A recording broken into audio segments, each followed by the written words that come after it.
না ছিলা না, আমার জীবনটা কেমন দুঃখে কেটেছে। ও আয়েশা, জানো না আমার 6 বছর বয়সে আমি আমার মাকেও হারায় অসহায় হয়ে গেছি। একটা সন্তান যখন বাবাকে হারায়, মায়ের কাছে আশ্রয় নেয়, মনের ব্যথা বলে। আবার যদি মাকে হারায়, বাবার কাছে আশ্রয় নেয়। ও আয়েশা, তুমি জানো না আমি দুনিয়াতে আসিয়া বাবাকে পাইলাম না, 6 বছরে আমি মা হারা হয়ে গেলাম। আমার তখন মাথার ছায়া ছিল দাদা আব্দুল মুত্তালিব। ওই দাদার পাশে আমি ঘুমাইতাম, মাঝে মাঝে মা মা বলে চিৎকার দিতাম। আমার মায়ের আদর থেকেও আমি বঞ্চিত। 8 বছর বয়সে আমার দাদাকে আমি হারায় গেলাম। আমার এখন দাদাও নাই। ও আয়েশা, আমার বংশের সবাই আমার দুশমন, আপন বলতে কেউ নাই।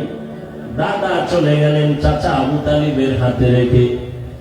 ও আয়েশা, ওই সময় আমার থাকার মতো ভালো জায়গা নাই, জীবনটা আমার বড় কষ্টের। সেই সময় আমার 25 বছর বয়সে আমি একজন নারীকে বিবাহের বন্ধনে নিয়েছি। আমার বয়স 25-40 বছরের নারী বিধবা, 2 স্বামী বিদায়ের পরে আমি একাধিক সন্তানের মা হওয়ার পরে আমার ঘরে আরবের রূপবতী গুণবতী এক নারী, ধনী টাকাওয়ালা খাদিজা রাদিয়াল্লাহু আনহা। ও আয়েশা, তুমি জানো না আমার ঘরে আসার পর আমাকে তার জীবনের সব সম্পদ হাদিয়া দিয়ে দিছে। আমি দিনের দাওয়াত দিতে যাইতাম, রাতে গভীর ঘরের কিনারায় এসে সালাম দিতাম, সাথে সাথে দরওয়াজা খুলে যেত। আমি মাঝে মাঝে আশ্চর্য হয়ে যেতাম, প্রশ্ন করতাম, হে খাদিজা, আপনি কি ঘুমান না? খাদিজা চোখের পানি ছেড়ে কান্না করতেন, ও মায়ার নবী, আপনি বড় এতিম, আপনার বাবা নাই, মাও নাই। আমি খাদিজা যদি ঘুমায় যাই, আপনার চারদিকে দুশমন, ঘরের দরজায় এসে যদি দাঁড়ায় কষ্ট পান, আল্লাহ আমার উপরে বেজার হয়ে যাবে। এ কারণে আমি বিছানায় পিঠ লাগায় ঘুমাই না, রহমতের নবীর অপেক্ষায় আমি ঘরের দরওয়াজা অপেক্ষা করি। ও আয়েশা, আমি হেরা পাহাড়ের গুহায় গিয়ে সেখানে আল্লাহর ধ্যানে সময় কাটাইতাম। 1 সপ্তাহ 2 সপ্তাহ পর্যন্ত আসতাম না। 1 সপ্তাহের নাস্তা নিয়ে যাইতাম। যখন আমি আসি না, রাস্তা নাই, সিঁড়ি নাই, এত উঁচু পাহাড়। আমার খাদিজা নিজে মহিলা মানুষ হেঁটে হেঁটে গিয়া পাহাড় বেয়ে উপর উঠে আমাকে নাস্তার ব্যবস্থা করে দিয়ে আসতো। তো আয়েশা, ওই খাদিজার কথা আমার মনে পড়লে চোখের পানি ধরে রাখতে পারি না। আমার বংশের লোকে আমাকে 3টা বছর পর্যন্ত শিয়াবে আবু তালিবের মধ্যে গৃহবন্দী করে রাখছে। একটু পানি নেই, খানা নাই। আমি গাছের পাতা চাবায় চাবায় পেটের ক্ষুধা নিবারণ করেছি। খাদিজার উপরে কোনো ঝামেলা নাই, কিন্তু খাদিজা আমার মহব্বতে ঘর সারিয়া আমার সাথে এসে গাছের পাতা চাবাইয়া চাবাইয়া খেয়ে পেটের ক্ষুধা নিবারণ করেছে। আমার মহব্বতে আমার কষ্টকে তিনি ভাগাভাগি করে নিয়েছে। ও আয়েশা, ওই খাদিজার কথা মনে পড়লে আমি চোখের পানি ধরে রাখতে পারি না। যখনই মনে আসে আমার চোখ বেয়ে পানির ফোঁটা পড়ে। তায়েফের ময়দানে গেলাম দাওয়াতের জন্য। তায়েফের বেঈমান কাফির ছোট ছোট বাচ্চাদের লেলিয়ে দিয়েছে। মক্কার পাগল আছে, পাথর মেরে তারায়। ওই বাচ্চাগুলো পাথরগুলো বৃষ্টির মতো মারে। আর আমার শরীরে পড়িয়া রক্ত ঝরতে ঝরতে আমার পায়ের জুতা আটকায় গেছে। আমার শরীরে মশা মাছি পড়ে না হারাম, আমার চোখ বেয়ে পানি পড়ে আর রক্তর ফোঁটা পড়ে। কাফেরের সন্তানেরা পাথর মারে, আমি কিচ্ছু বলি না। জিবরাইল আমিন এসে বলেন, হে পয়গম্বর, এখন অর্ডার করবেন তায়েফের মানুষগুলো সব ধ্বংস করে দিব।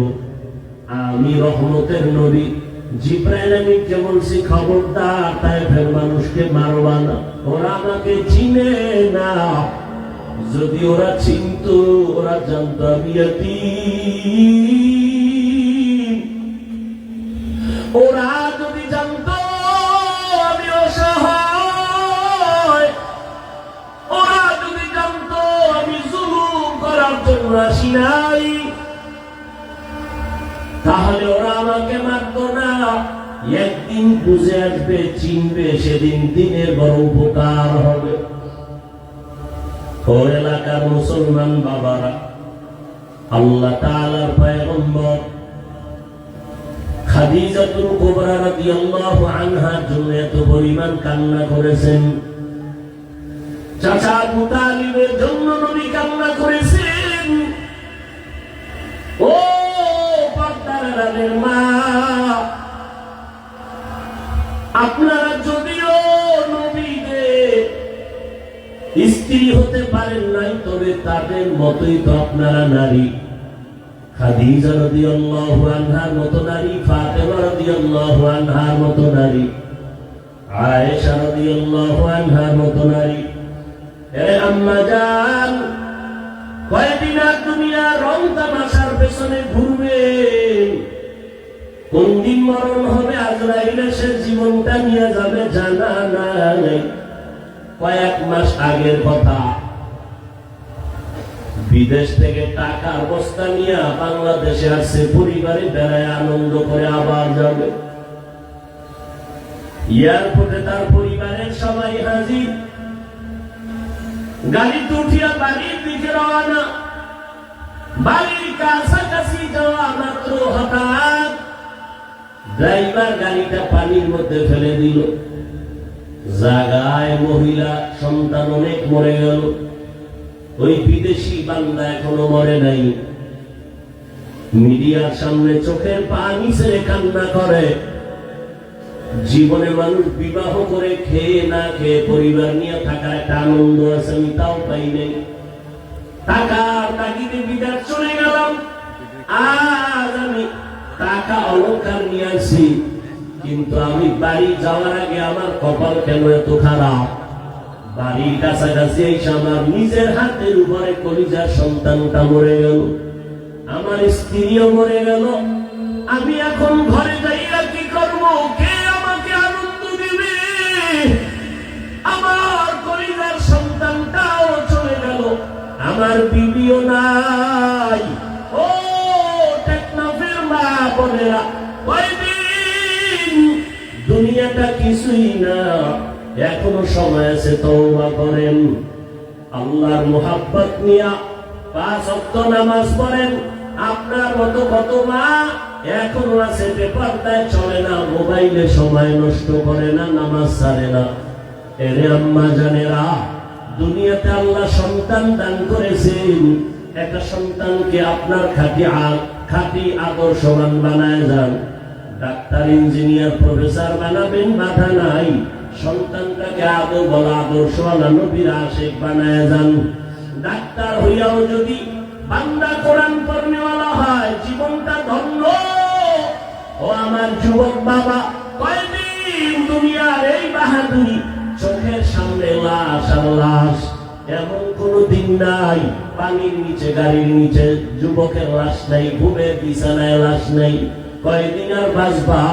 এখনো কি তওবা করে দিনের পথে আসবা না? মনে আশা পূরণ করার জন্য কত গুনার পেছনে দৌড়াইলা, নামাজ ছাড়লা, দাড়ি কাটলা, বেপরদায় চললা, মা বাবার সাথে কত বেয়াদবি করেছো। এখনো সময় আছে, তওবা করো। তোমার মতো কত যুবক জেনারেল লাইনে থাকিয়াও নামাজ ছাড়ে না, মা বাবার কথা শুনে চলে, ওলামায়ে কেরামের শ্রদ্ধা করে চলে, তুমি ডাক্তার হও, ইঞ্জিনিয়ার হও, প্রফেসর হও, তবে বেয়াদব হইও না, মা বাবার দোয়া নিয়ে চলিও। কারণ আল্লাহর কসম, মা বাবার চোখের পানি আর দোয়া ছাড়া জীবনে কোনো সন্তানের সফলতার দরজা খুলবে না। তুমি জানো না যে মা বাবার কত কষ্ট আর মেহনত, যে কারণে তুমি আজকে মানুষ। ওই মা বাবার চোখের পানি আর দোয়ার কারণে তুমি টাকার মালিক, বাড়ি গাড়ির মালিক, সম্মানের মালিক। আজকে অনেকের মা দুনিয়ায় নাই। ওই মা বাবা তোমার আমার জন্য এত চোখের পানি ফেলেছেন, ওই মা বাবার জন্য তুমি কি এক ফোঁটা চোখের পানি ফেলে দোয়া করতে পারো না? রহমতের নবী চোখের পানি ফেলে দোয়া করেন, মা বাবার জন্য কান্না করেন। রহমতের নবীও যদি কাঁদেন, তোমার আমার কপাল কেন খারাপ যে চোখে পানি আসবে না রে বাবা? চোখের পানি ছাড়া দুনিয়ার সফলতা নাই, আখিরাতের সফলতা আসবে না। আল্লাহ তাআলা বলেন, আমার আদালত বড় ভয়ঙ্কর। ওই ভয় অন্তরে জমা করিয়া দুনিয়াতে গুনাহ ছেড়ে তওবা করো, আল্লাহর কাছে কান্না করো, গুনাহ থেকে ক্ষমা চাও। চোখ দুইটা বন্ধ করলে দেখা যাবে আমার মতো গুনাহগারের জমিনে কেউ নাই। গুনাহের কারণে হাত না পাক, চোখ না পাক, জিহ্বা না পাক, অন্তর না পাক, আল্লাহর দরবারে ক্ষমা চাও, নামাজি হয়ে যাও, আল্লাহর কাছে সিজদা দিয়ে কান্না করো। আল্লাহ বলেন, বান্দা যখন কান্না করবে চোখের পানি ছাড়িয়া, গালের নিচে চোখের পানি যাওয়ার আগে আমি আল্লাহ তার জীবনের সব গুনাহ মাফ করে দিব। ভাইরা আমার, আল্লাহর নবী বলেন, আয়েশা, দুই কথা মনে পড়লে আমার বেশি কান্নার আওয়াজ। এখনো খাদিজার কথা মনে পড়লে কান্না করি। আর একটা বিষয় হলো, আল্লাহ যেই দিকে ইঙ্গিত করে বলছেন, আমাকে ভয় করো, আমার আদালতের ভয়, গুনাহ ছাড়ো, ওই আদালতের কথা যখন আমার মনে পড়ে, আমি চোখের পানি রাগ ধরে রাখতে পারি না। আমি রহমতের নবী কান্না করি, হাসরের ময়দানে আমার উম্মতের কি উপায় হবে? যেদিন নবীরা পর্যন্ত কান্নার বিভোর, একটা নেকির টান করলে কেউ কারো সহযোগিতা করবে না। হাদিসে পাকে নবী বলেন, এক আল্লাহর বান্দা হাসরের ময়দানে সব বান্দার আমলনামা ওজন দিতে গিয়া মাত্র একটা নেকের টান, আল্লাহ বলবে, একটা নেক তোমার আমলনামায় চলে আসলে তুমি জান্নাত পেয়ে যাইবা। দেখো তোমার আত্মীয় স্বজন কেউ একটা নেক দেয়নি, আল্লাহর বান্দা দৌড়াবে সন্তানের কাছে গিয়া বলবে, বাবা, জীবনে কষ্ট করে তোমাকে খাওয়াইছি, নিজে খাওয়ার চিন্তা করি নাই, আজ আমি বিপদে পড়েছি, একটা নেক আমাকে দাও। সন্তান বলবে, আমার বাবা ছিল ঠিক, তবে তুমি আমার বাবা আমি বিশ্বাস করি না। এভাবে ঘুরতে ঘুরতে ঘুরতে ঘুরতে কেউ একটা নেক দেয় না, মাত্র একটা নেক হলেই জান্নাত পাবে, কেউ দেয় না, মাও না, বাবাও না, পরিবারের কেউ না। এখন নিরুপায়, চোখে পানি, কান্না করতেছে, ওই পাবে একটা নেক, এক নেক হলে আমি জান্নাত পাবো। আল্লাহর বান্দা নিরুপায় হইয়া কান্না করে করে এখন যা আল্লাহর আদালতে যাবে, হঠাৎ করে দেখে পাশে একজন বুড়া মানুষ বসে বসে কান্না করে। জিজ্ঞাসা করে, বাবা, তুমিও কাঁদো কেন? এই কাঁদো কেন? আমি কাঁদি, একটা নেক পাইলে আমি জান্নাতে যাব। আমার কপাল খারাপ, আমার বাচ্চা, সন্তান, পরিবার কেউ আমাকে নেক দেয় না। ওই লোকটা কান্দে আর কয়, ভাই তুমি কাঁদো কেন? আমার জীবনে কোনো নেক নাই, গুনাহ গুনাহ গুনাহ, আমি কাঁদি জাহান্নামের ভয়। তবে আমার আমলনামায় একটা নেক আছে, এক নেক দিয়ে তো জান্নাতে যেতে পারবো না, আমার জীবনে সব গুনাহ গুনাহ গুনাহ, তবে একটা নেক, ওই একটা নেক দ্বারা জান্নাত পাওয়া যাবে না।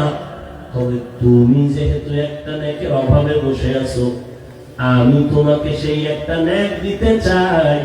অন্তত তুমি জান্নাতে যাও, আমি খুশি হব, কারণ আমি এই বিপদের সময় আমার একটা ভাইয়ের উপকার করতে পেরেছি। রহমতের নবী বলেন, ভালো মানুষকে খায়রুন নাস মান ইয়ানফাউন নাস, ওই ব্যক্তি তো ভালো যার দ্বারা অন্যের উপকার হবে, কোনো ক্ষতি হবে না। এই সময় তোমার মাও তোমারে সহযোগিতা করে না, বাবাও করে না, ভাই বোন করে না। আমি যেহেতু একটা নেকের দ্বারা জান্নাত পাবো না, আমার সব গুনাহ গুনাহ গুনাহ, তবে আমি একটা নেক যেহেতু আমার আছে, তোমারও একটা নেকের বড় অভাব, আমি আল্লাহর মহাব্বত ওই নেকটা তোমাকে দিয়ে দিলাম। আমার দিলটা এতটুকু শান্ত যে আমার একটা ভাইকে আমি উপকার করতে পেরেছি, এটাই আমার তৃপ্তি। বান্দা খুশি হইয়া ও একটা নেক নিয়ে আমার মালিকের আদালতে হাজির। আল্লাহ তুমি দয়া করেছো, একটা নেক আমি পাই না, তবে পেয়ে গেলাম, তুমি আমারে জান্নাত দাও। আল্লাহ তো সব জানেন। আল্লাহ বলেন, নেকটা কি তোর মা দিছে কয় না, বাবা দিছে নি কয় না, তোমার সন্তান দিছে নি কয় না, কে দিছে বলো? বলে আমার এক ভাই, তার সব গুনাহ গুনাহ, আমল নামায় কোনো নেক নাই গুনাহ, তবে একটা নেক ছিল, সেই নেকটা আমাকে দিয়েছে। আল্লাহ বলবে, তারে আমার আদালতে হাজির করে দাও। এই বিপদের সময় কে তোমাকে একটা নেক দিয়া সহযোগিতা করেছে, আমার আদালতে হাজির করো। আল্লাহ পাকের অর্ডারে ওই আল্লাহর বান্দাকে আল্লাহর আদালতে হাজির করা হবে। আল্লাহ বলবেন, এই বান্দা, তুই এই ব্যক্তিকে নেক দিয়েছো কেন? এর মা, এর বাবা, এর আত্মীয় সন্তানেরা কেউ এই মুসিবতের সময় একটা নেক দেয় না, দিবে দূরের কথা, এই যে বাবা সন্তান স্বীকারই করে না। নেক দেওয়া তো পরের কথা, এই ব্যক্তি যে একজন মহিলার স্বামী, মহিলা স্বীকারই করে না, নেক তো পরে দিবে। তোমার এই লোকটা তেমন কোন আত্মীয় না, তোমার ভাইও না, তুমি কিভাবে তার একটা নেক দিছো?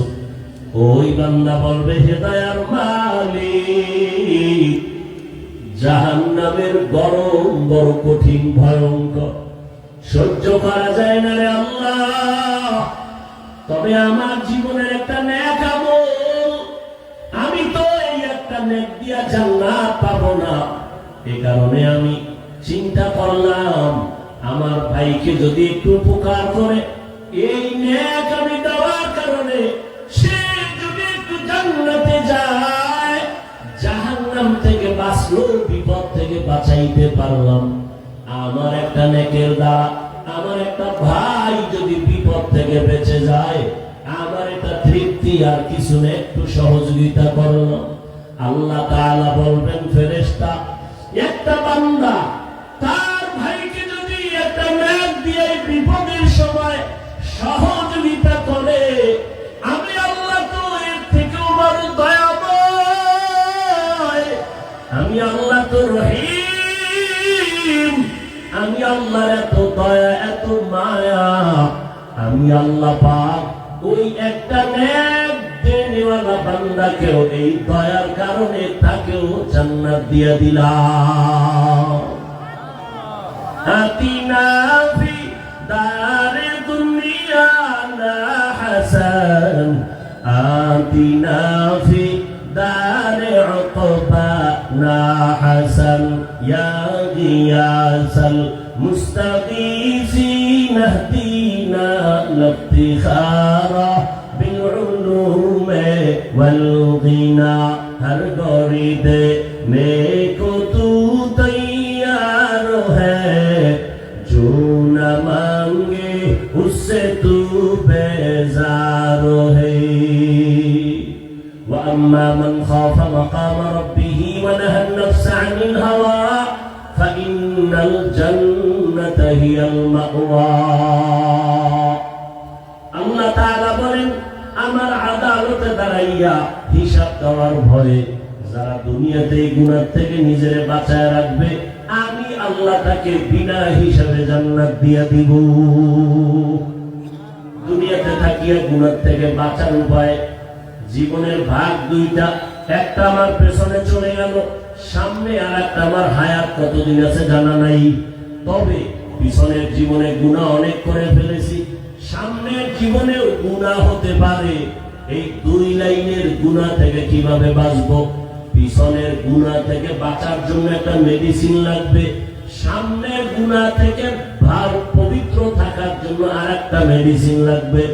পিছনের যেই মেডিসিনটা গুনাহ করে ফেলেছি, হাতের গুনাহ, চোখের গুনাহ, জবানের গুনাহ, অন্তরের গুনাহ, এইভাবে যত গুনাহ করে ফেলেছি, আল্লাহর হক নষ্ট করে, বান্দার হক নষ্ট করে, যত অন্যায় করেছি, পেছনের গুনাহ থেকে পবিত্রতা অর্জনের জন্য একটা মেডিসিনের প্রয়োজন। ওই মেডিসিনটা না থাকলে পেছনের গুনাহ থেকে আমার ক্ষমা হবে না। সামনের জীবনে যেন আমার চলার পথে কোনো গুনাহ না হয়, ওই গুনাহ থেকে বাঁচার জন্য আর একটা মেডিসিন লাগবে। এই দুটোটা মেডিসিন অর্জন করার একমাত্র জায়গা হলো আল্লাহওয়ালাদের নেক নজর। লিকুল্লি শাইইন মা'দিনুন ওয়া মা'দিনুত তাকওয়া কুলুবুন আরিফিন। ভালো ভালো জিনিস রাখার গোডাউন আছে, তাকওয়ার গোডাউন হলো একমাত্র আল্লাহর প্রিয় বান্দা যারা আরিফিন, আল্লাহকে চিনেন, আহলুল্লাহ যাদের বলা হয়, তাদের নেক নজর লাগাও। তাদের নজরের মধ্যে পাওয়ার আছে। আল্লাহর নবী বলেন, ক্বালা রাসূলুল্লাহি সাল্লাল্লাহু আলাইহি ওয়া আলিহি ওয়াসাল্লাম, ইত্তাকু ফিরাসাতাল মুমিন ফাইন্নাহু ইয়ানজুরু বিনুরিল্লাহ।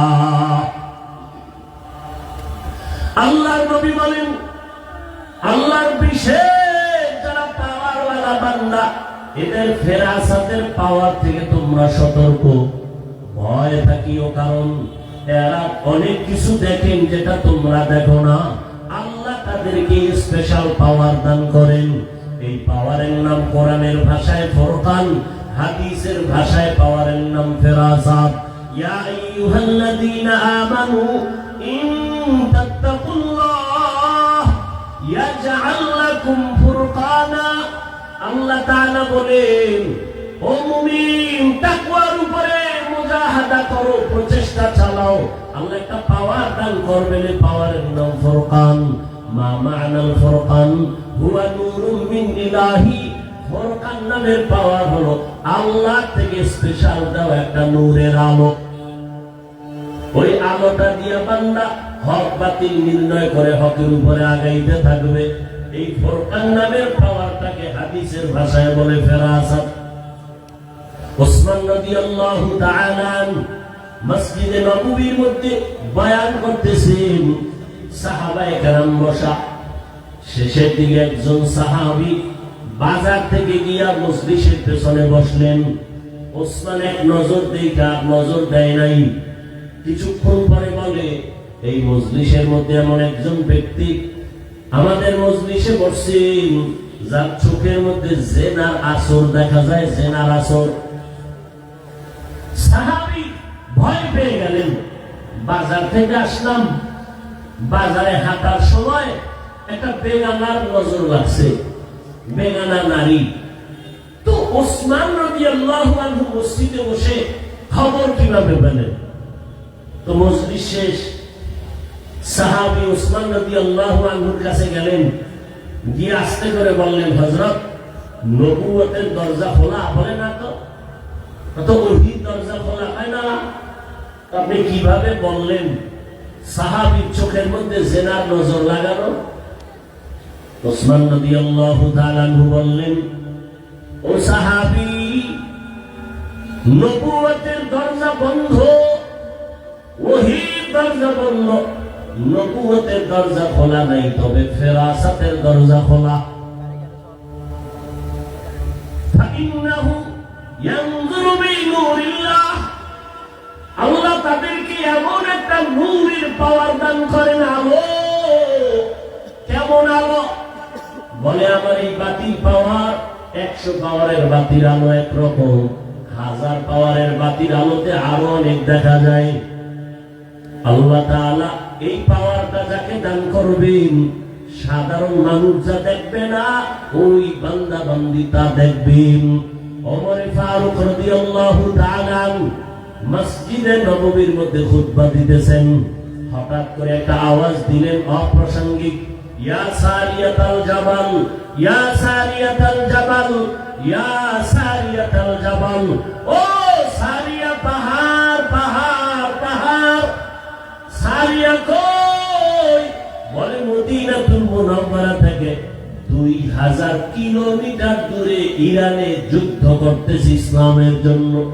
সারিয়াকে জিজ্ঞাসা করা হলো, সারিয়া ওমরের আওয়াজটা পেয়েছো? সারিয়া বলে, কাছে বসিয়া যেভাবে শোনা যায় ওইভাবেই ওমরের আওয়াজ শুনেছি। এর নাম ফেরাসা। দুনিয়ার থেকে বান্দা গুনাহ ছাড়ো, পেছনের গুনাহ থেকে বাঁচার জন্য আলাদা একটা মেডিসিন, সামনে যেন গুনাহ না হয় সেখান থেকে বাঁচার জন্য আর একটা মেডিসিন। দোনোটা মেডিসিন অর্জন করার একমাত্র ঠিকানা আল্লাহর প্রিয় বান্দা আহলুল্লাহ যারা, তাদের সোহবত, তাদের নেক নজর। পেছনের গুনাহ থেকে বাঁচার যে মেডিসিন লাগবে, ওই মেডিসিনের নাম কান্নাওয়ালা তওবা। কি তওবা? কান্নাওয়ালা তওবা। চোরেরে যখন ধরে মানুষ পেটের বাড়ি দেয়, সেও তওবা করে আর চুরি করব না, কিন্তু মন থেকে তওবা করে না, ওই তওবা হবে না। তওবা হবে কান্নাওয়ালা তওবা।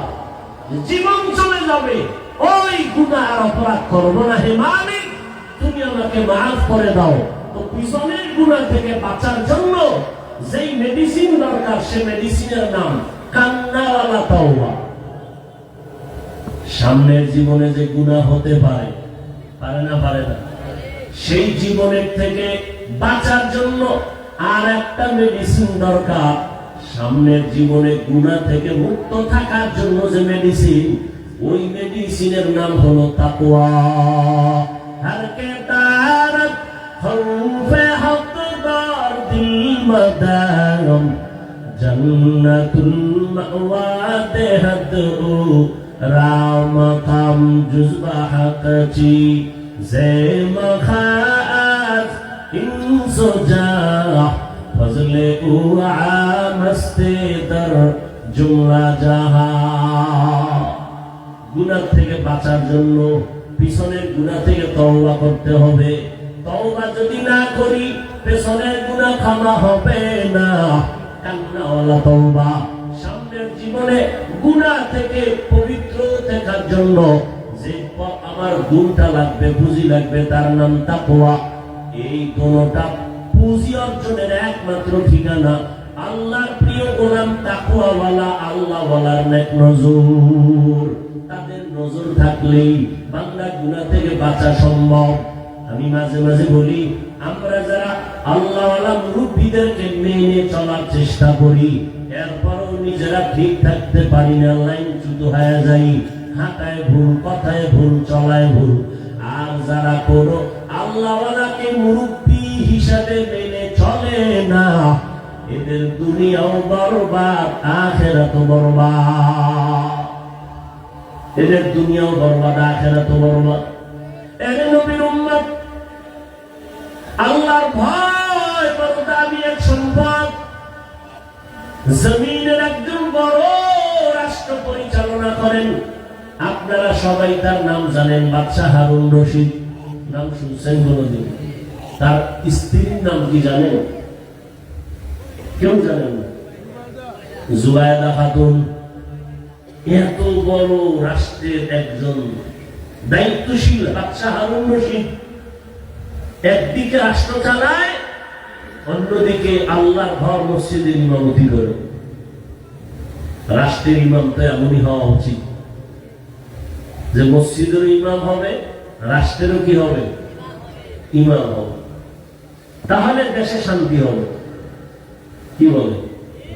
আপনারা যে দ্বিতীয়বার স্বাধীন স্বাধীন করে একটা লাভ দেন, যে দ্বিতীয়বার স্বাধীন করেছেন, ফলাফল কি?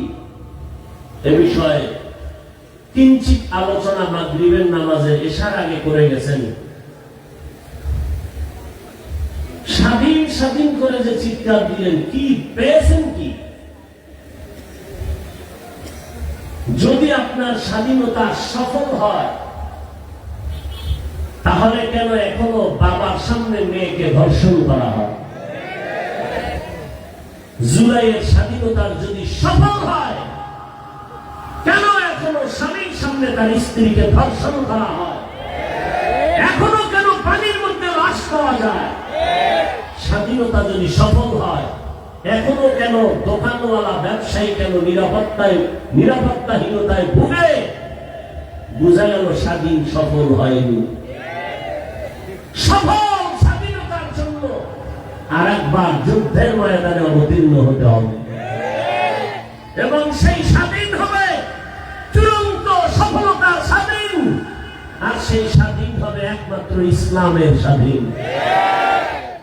ইসলামের স্বাধীন যতদিন হবে না, ততদিন পর্যন্ত আল্লাহর কসম চাপাবাজি চলবে, জমিনে শান্তি আসবে না, কোনদিন আসবে না, আল্লাহর জাতের কসম। কারণ আমি প্রায় সময় উদাহরণ দেই, লঙ্গি ছিল, লঙ্গি, এই যে লঙ্গি করেছি, লঙ্গির মধ্যে গোবর লাগার কারণে পাকনা না পাক, কথা বলেন না কেন? গোবর ছিলেন তো, এখন এই লঙ্গির গোবর পাক করার জন্য ব্যবস্থা লাগবে না? কি লাগবে? বেশিরভাগ পানি। কি লাগবে? এখন অচেনা পথে আপনি পানি তালাশ করতেছেন, কাপড়ের গোবর ধোয়ার জন্য আপনি পাইতেছেন না, আধা ঘন্টা ঘুরে ঘাম অস্থির হয়ে বসে আছেন। তো একজনে বলে, ভাই তুমি এত পেরেশান কেন? বলে, আমার কাপড়ে গোবর লাগছে, পাক করা দরকার, পানি পাই না। বলে, তুমি পাগল নাকি? তুমি এদিক সেদিক পানি তালাশ করো কেন?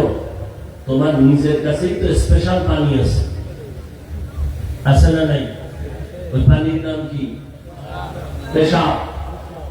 তাহলে ভাই তুমি বুদ্ধিটা আগে আধা ঘন্টা আগে দাও না, কেন কইছি না?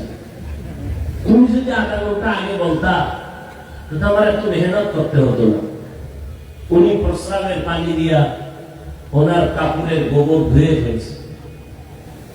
বলেন তো কি পরিমাণ পাক হলো কাপড়? সত্য কথাটা বলেন, পাক হয়েছে না নাপাক আরো ছড়ায় গেল? গোবরের নাপাক ধুইতে গিয়া যদি প্রস্রাবের নাপাক পানি দিয়া ধুইতে যায়, তাহলে পাক হয় না, আরো নাপাক ছড়ায়। ঠিক যেই লোকটা সুদ খায়, ঘুষ খায়, দুর্নীতি করে, ধর্ষণ করে, খুনি, চরিত্রহীন এমন একটা মানুষকে যদি বলো আমার টেকনাফ এলাকাটা পবিত্র বানায় দাও, তাহলে পবিত্র হবে না, আরো নাপাক ছড়ায় যাবে, আরো নাপাক ছড়ায় যাবে। সহজ কথা, কোন পেশ নাই, কোন ঝামেলা নাই। আমরা ওলামায়ে কেরামরা কখনো বলেন আমাকে এমপি মন্ত্রী বানাও, এখানে আমাদের বসা ওই চেয়ারের মূল্য নাই। ওলামায়ে কেরামকে আল্লাহ যে স্থায়ী সম্মান দিয়েছেন, এর থেকে আর বড় সম্মান প্রয়োজন হয় না। তাহলে এরপর আলেমরা মাঠে কেন ভোট চাওয়ার জন্য প্রস্তুতি নিতেছেন? একমাত্র কারণ, ওখানে বসে যে চুরি করে এটা বন্ধ করতে হবে, মানুষের উপরে জুলুম করে সেটা বন্ধ করতে হবে।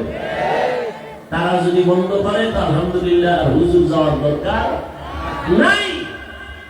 বরং কিন্তু তারা করবে বলে কোনো আশা পাওয়া যায়। একজনে তেঁতুল খায়, বলে ভাই কেমন লাগে?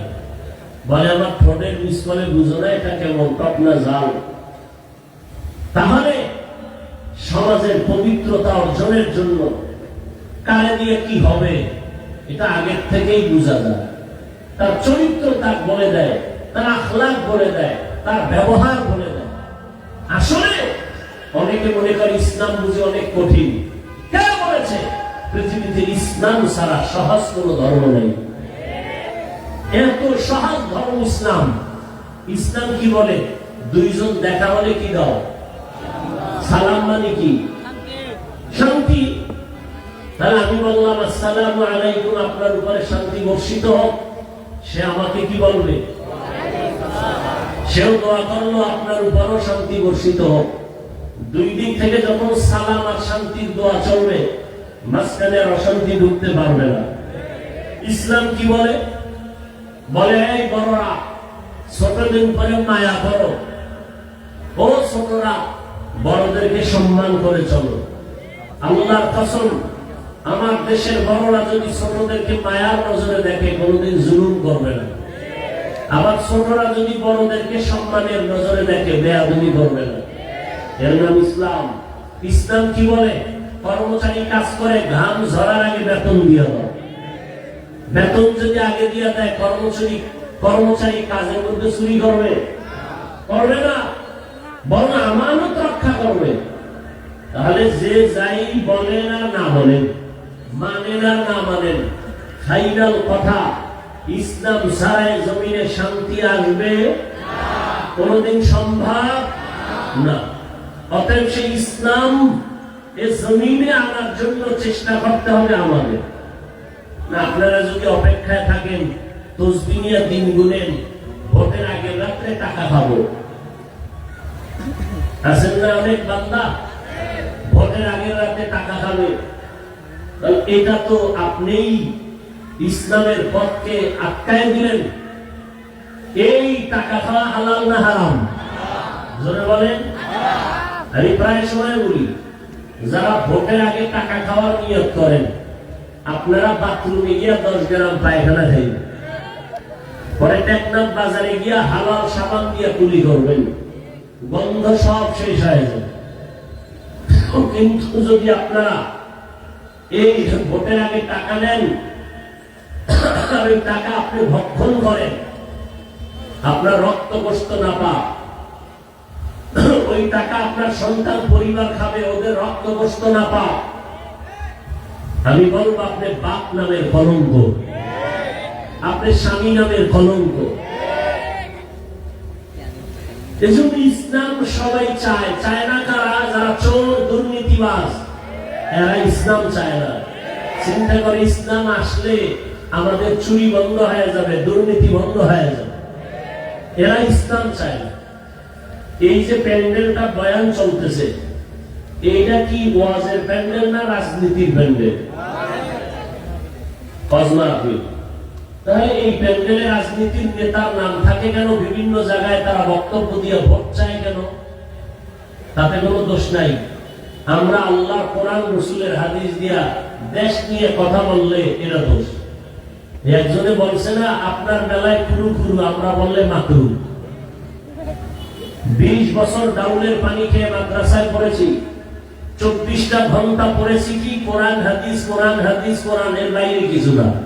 কয়টা নক্তা আছে, জের আছে, জবর আছে, অক্ষর আছে, শব্দ আছে, বাক্য আছে। কয়টা নামাজের আয়াত কতটা, রোজার আয়াত আছে কতটা, পরিবার নীতির আয়াত কতটা, অর্থনীতির আয়াত কতটা, সমাজ নীতির আয়াত কত, বিধান কি, মাসআলা কি, ফতোয়া কি, সব করলাম।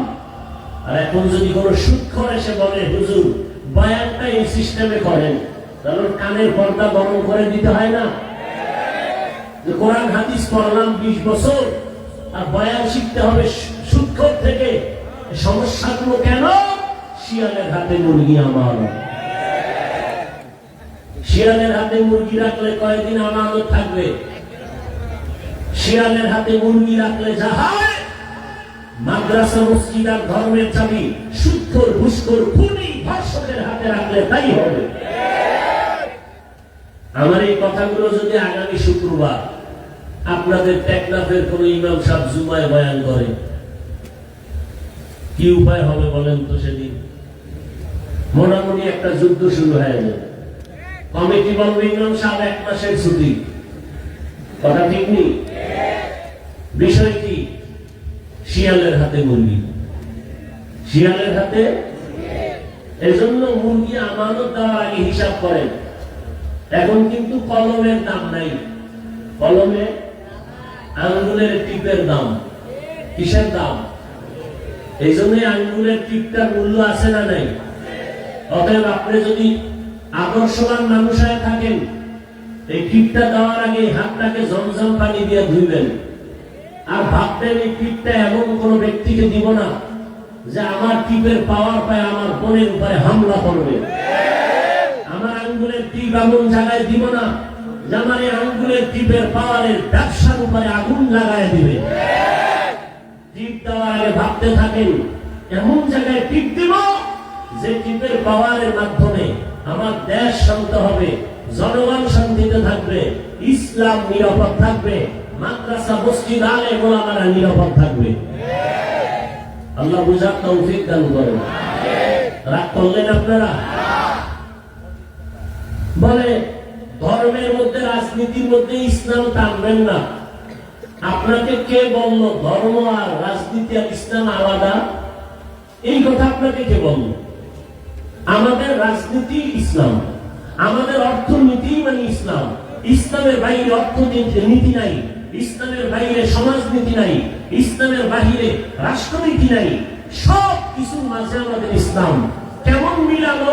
আমি বলি সূর্যের সাথে আলো যেমন মিলালো, ফুলের সাথে ঘ্রাণ যেমন মিলানো, ফুল থেকে ঘ্রাণ সরিয়ে গেলে যেমন ফুল থাকে না, রাজনীতির থেকে ইসলাম আলাদা হলে ওটা রাজনীতি থাকে না, দুর্নীতি আর পেটনীতি হয়ে যায়। হ্যাঁ, আপনি রাজনীতি করেন না সেটা ভিন্ন। আমি বর্তমানে ইসলামী রাজনীতির কোন দায়িত্বে নাই। তার মানে কি আল্লাহর কোরআনে যা আছে তার বিরোধিতা করব?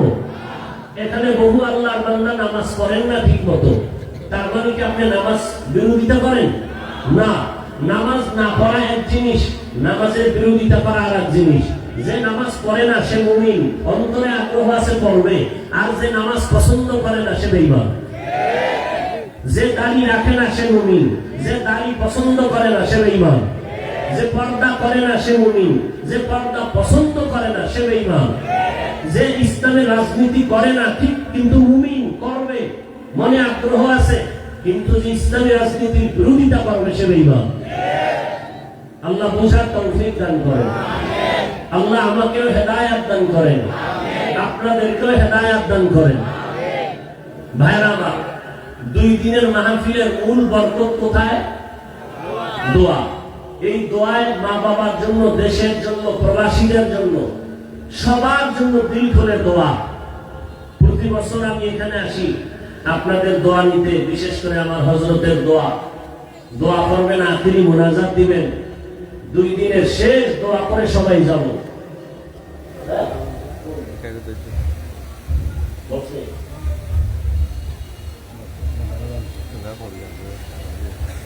হযরত নাকি অসুস্থ, দোয়া চেয়েছেন, আমরা দোয়া করি আল্লাহ পাকে মাহফিল কবুল করেন।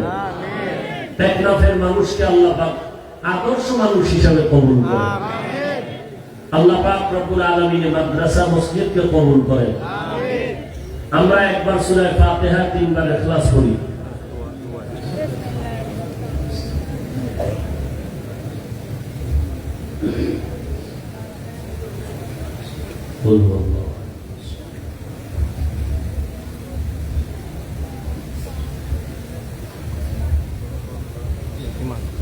দরুদ শরীফ পড়ি। আল্লাহুম্মা সাল্লি আলা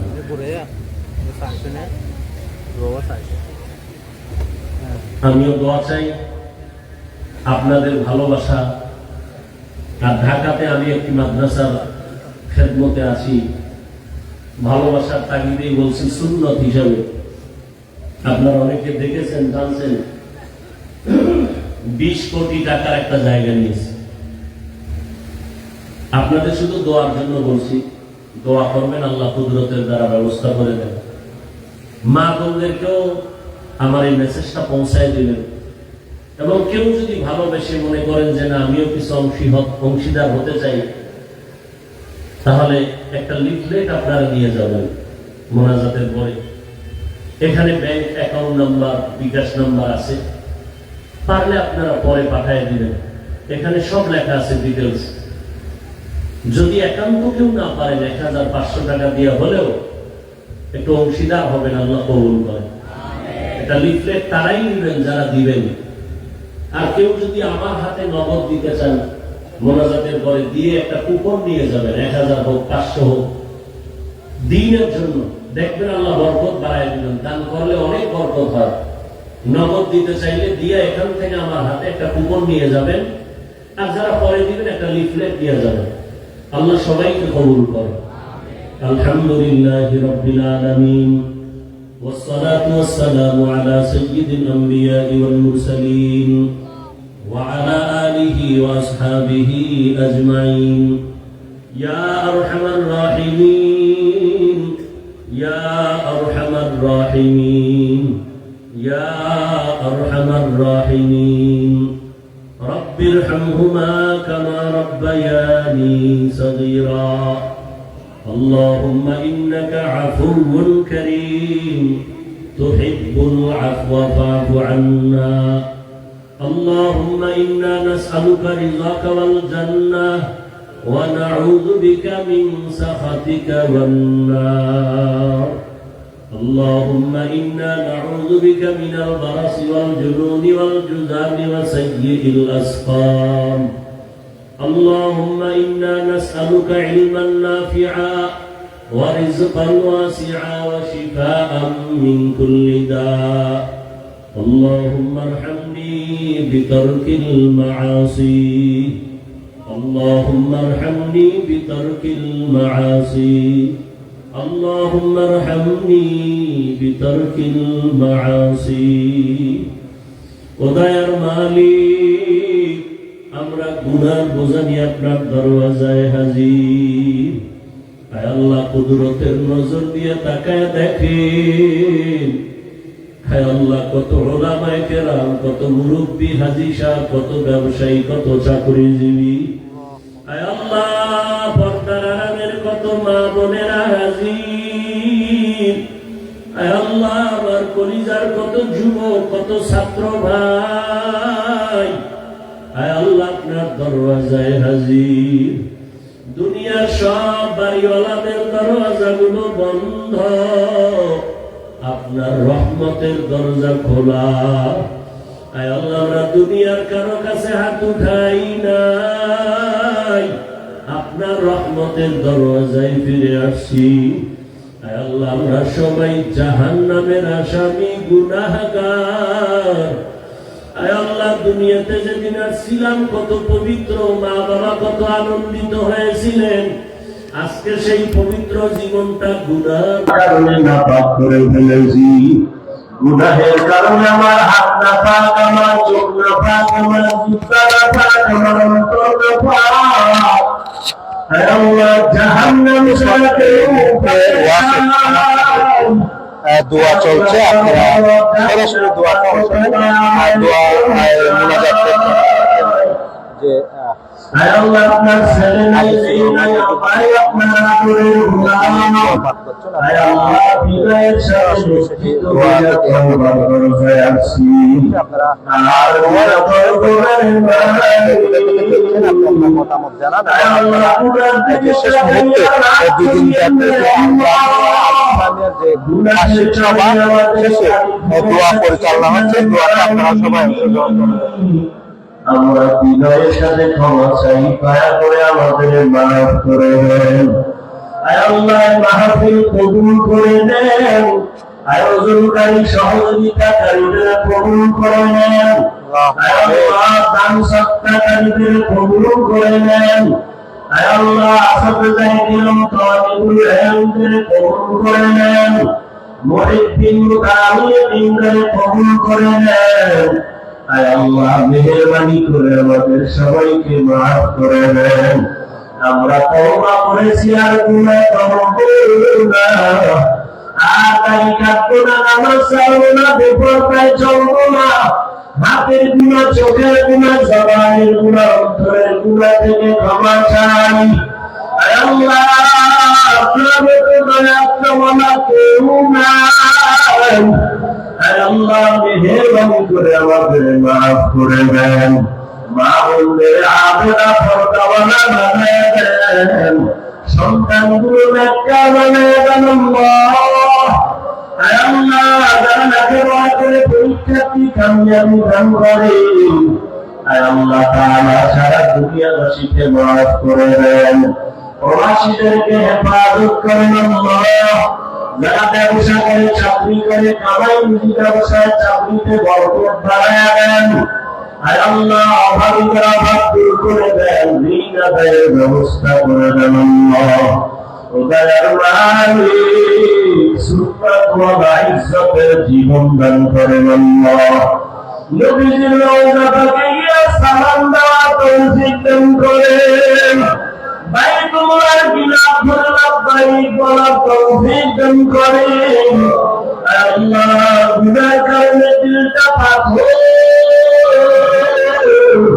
চোখে পানিও নাই, কান্নাওয়ালা চক্ষু দান করেন আল্লাহ, কান্নাওয়ালা চক্ষু দান করেন আল্লাহ, কান্নাওয়ালা চক্ষু দান করে, জিকিরওয়ালা জিহ্বা দান করে, আখিরাতের ফিকিরওয়ালা কলব দান করে, আগওয়ালা দিলই জিন্দেগি দান করে, বেয়াদবি থেকে হেফাজত করেন আল্লাহ। আয় আল্লাহ আমরা যারা তুলসী জামিনার ময়দানে দাঁড়াইছি, জীবনে আর বাবা বলিয়া ডাক দিতে পারবে না, বাবার চেহারাটাও দেখতে পারবে না, অনেকে মা হারাবার অসহায়। ও আল্লাহ জামিনের ময়দানে কার অন্তরে কি ব্যথা, কার অন্তরে কি কষ্ট, কে যেন সন্তান হারা, কে ভাই হারা, কে স্ত্রী হারা অসহায়। ও আল্লাহ গুনাহ দিয়ে তাকাইয়া ভাবে ফিরাইয়া দিয়েন না আল্লাহ। ও আল্লাহর বান্দা এই ময়দানে মা বাবাকে হারাইয়া যারা এখানে হাজির, ওই মা বাবার চেহারাটাও কি মনে পড়ে না, ওই মা বাবার জন্য কি মায়া হবে না, যেই মা বাবার চোখের পানি আর দোয়া চাইছে আর বসতে পারি না, ওই মা বাবার চোখের পানি আর দোয়া ছাড়া টাকার মালিক, বাড়ির মালিক, সম্মানের মালিক হতে পার নাই রে বাবা। ওই মা বাবার কবরে রাখিয়া কেমন আরামে ঘুমাও, ওই মা বাবার জন্য মায়া নাই, ওই মা বাবার জন্য কি অন্তরে দয়া হবে না, ওই মা বাবার কাছে আছে সন্তান, ওই মা বাবার কবরে রাখিয়া কেমন আরামে ঘুমাও। ও আল্লাহ তাকায় দেখেন এতিমদের কি হালাত, আমার মায়ের নবীও বড় এতিম, আমার মায়ের নবীর চোখে পানি, মাদ্রাসা পরীক্ষার পরে বন্ধ হয়ে গেল, সব ছাত্রগুলো বাড়ি যায়। একদিন তাকায় দেখি সিঁড়ির গোড়ায় দুইটা ছোট বাচ্চা বসে বসে কান্না করে। জিজ্ঞাসা করলাম, বাবা তোমরা কেন বাড়ি যাও না? ওই বাচ্চা দুইটা কান্না করে বলে, ওই আমরা দুইটা ভাই যাবো কোথায়, আমাদের বাবাও নাই বাড়িও নাই, কোথায় আমরা যাবো, আমরা বড় অসহায়। ও আল্লাহ এতিমদের দিকে তাকাইয়াও কি মায়া হবে না? ও আমার কলিজার জীবন, ওই মা বাবার যারা কাঁদাইছো, ওই মা বাবার সাথে যারা বেয়াদবি করেছো, তাড়াতাড়ি ক্ষমা নাও, ওই বাবার বাইরে দোয়া চাইও, কারণ এই বাবার কষ্ট দিয়ে জীবন সফল হবে না। ওই মাকে গিয়া বাসায় বলিও, মা জীবনে কত কষ্ট দিয়েছি, তুমি গোপনে গোপনে কান্না করেছো, আজকে টেকনাফের ময়দানে কত যুবকের চোখে পানি, আমার চোখে কেন পানি নাই? আল্লাহ কিছু গুনার কারণে ও মা তুমি আমাকে দয়া করে মাফ করে দাও, মাথায় হাত দিয়ে দোয়া করে দাও, আর বেয়াদবি করবো না। ও আমার যুবক বাবারা যদি মাকে বলতে পারো একবার মায়ের চোখে পানি, মা ডাকতে আর বলবে বাবা,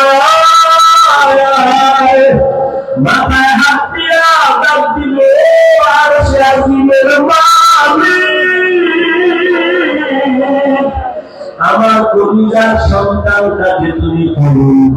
দাও। মা বাবায় দোয়া করলে আমার মাওলা খুশি। ও আমার ছাত্র বাবা, শিক্ষকের সাথে বেয়াদবি করিও না। যদি বেয়াদবি করে থাকো বলে ক্ষমা চাইও। আলে মোলামা থেকে দোয়া দাও। দুনিয়ার ভয়া গুণাতে পানি ছাড়া যাবে, ঠান্ডা করা যায় না। তোমার আমার গুণার কারণে জাহান্নামের আগুন। চোখের পানি ছাড়া ঠান্ডা করা সম্ভব না। ওই কান্না যদি না আসে তাহলে বলে তাকাইয়া যাবো তার চোখে পানি। ওই হাতটা বাড়াইয়া দোয়া চালাও। কান্না ওনার দোয়া খালি ফেরত যাবে না রে বাবা। ও ময়দানের কান্নাওয়ালা বাবা, আপনাদের কপাল কত ভালো, আমাদের কপাল খারাপ। আমাদের চোখে পানি নেই গুনার কারণে। আপনাদেরকে কাছে দোয়া চাই, আমার মাওলা যেন ফিরাইয়া যাবেন। আল্লাহ দীর্ঘমেয়াদী হায়াত দান করেন। আল্লাহ আমাদের মুরব্বিদেরকে জান্নাত দান করেন। আম্বিয়ায়ে কেরাম, সাহাবায়ে কেরাম, শুহাদায়ে কেরাম, আউলিয়ায়ে কেরাম, আসাদুল্লাহে কেরামদের মাকাম জান্নাতে বাড়ায়া দেন। আল্লাহ আদুওয়ালা দিনের জিন্দেগি দান করেন। সাবিরিন, শাকিরিন, জাকিরিনদের অন্তর্ভুক্ত বানায়া দেন। এই যে হিকমত আমলে বরকত বাড়ায়া দেন। ওলামা উলামা উম্মতের অন্তরে ইজ্জত মুহাব্বত বাড়ায়া দেন।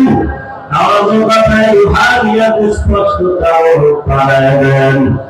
আল্লাহ ইজ্জতের জীবন দান করেন। মুখালিফের মুওয়াফিক বানায়া দেন। জাহিরি বাতিনি দুশমনের মোকাবেলায় বিজয় দান করেন। আল্লাহ বাংলাদেশ ইসলামের জন্য কবুল করে নেন। উলামায়ে কেরামদের হায়াত বাড়ায়া দেন।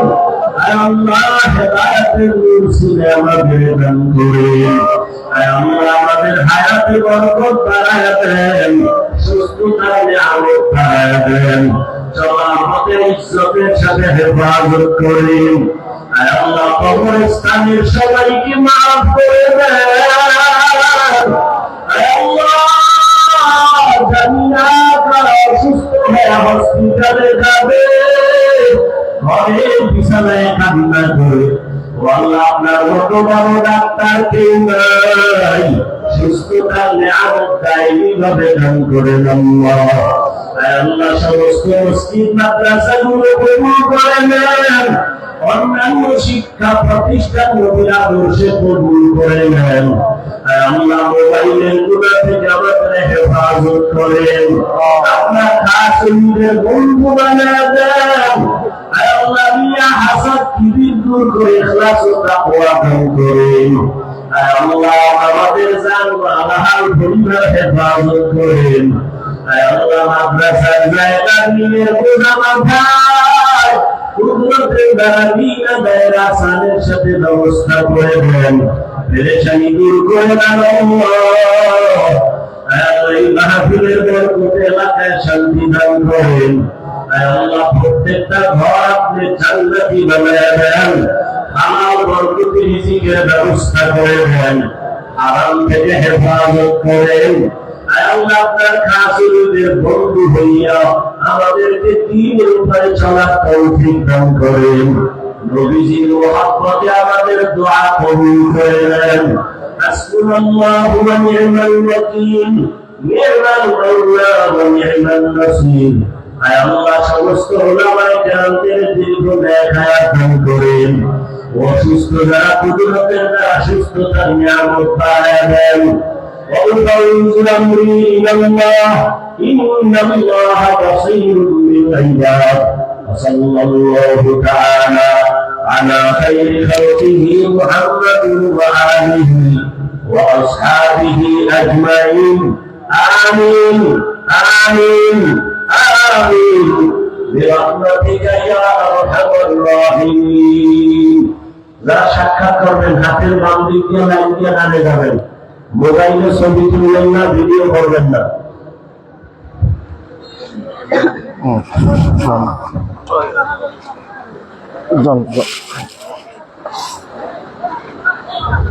হ্যালো, আমরা যারা হুজুরের সাথে সাক্ষাৎ করতে চাই, আমরা যার যার হাতের ডান দিক থেকে এসে বাম দিকে যাই। আপনাদের হাতের ডান দিক থেকে এসে বাম দিকে যাই। স্টেজে কোনো সাক্ষাৎ না করি ভাই, স্টেজে কোনো সাক্ষাৎ না করি, স্টেজ থেকে আমরা নেমে যাই। মাহফিল কর্তৃপক্ষ ছাড়া যারা আছি স্টেজ থেকে নেমে যাই আমরা। আমাদের মোবাইল মানিব্যাগ সকলে সাথ পাবেন এবং কুয়াকাটা হুজুরের মাদ্রাসায় যারা দান করতে ইচ্ছুক, আমরা মুসাফার সময় হুজুরের হাতে তুলে পারবো ইনশাআল্লাহ। হুজুরের মাদ্রাসার জায়গার জন্য যে লিফলেট এবং কুপন স্টেজে আছে, আমরা এখান থেকে সংগ্রহ করতে পারি। শেষে ছোট ভাইরা স্টেজটা খালি করার ব্যবস্থা করো, স্টেজটা খালি করার ব্যবস্থা করো।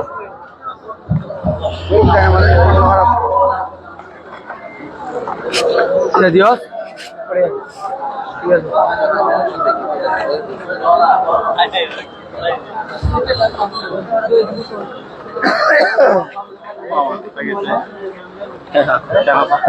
কেমন আছেন বাবা? ওয়াজ শুনছো? ভালো লাগছে? ঘুমে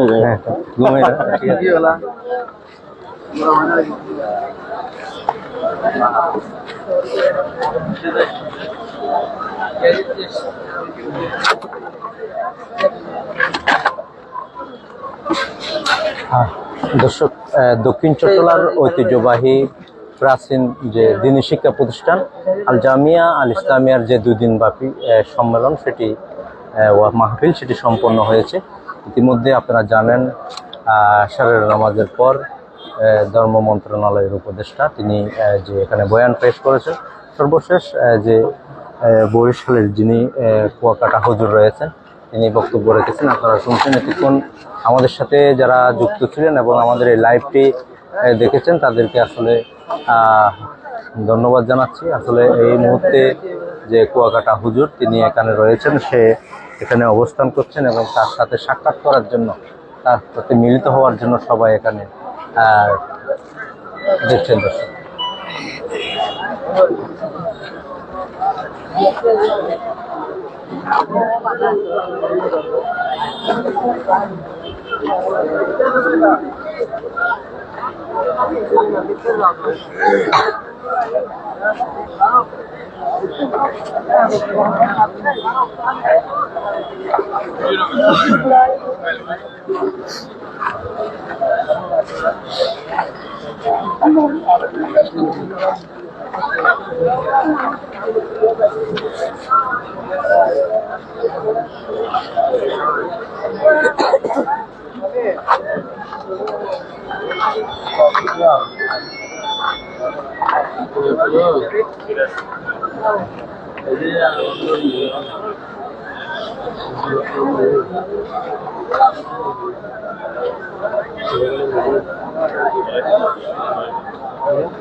দর্শক, এতক্ষণ আমরা টেকনাফের যে আল জামিয়া আল ইসলামিয়ার যে ঈদগাহ মাঠ রয়েছে, সেখান থেকে আপনাদেরকে সরাসরি দেখানোর জন্য টেকনাফ 71.com এর মাধ্যমে দেখানোর জন্য চেষ্টা করছিলাম।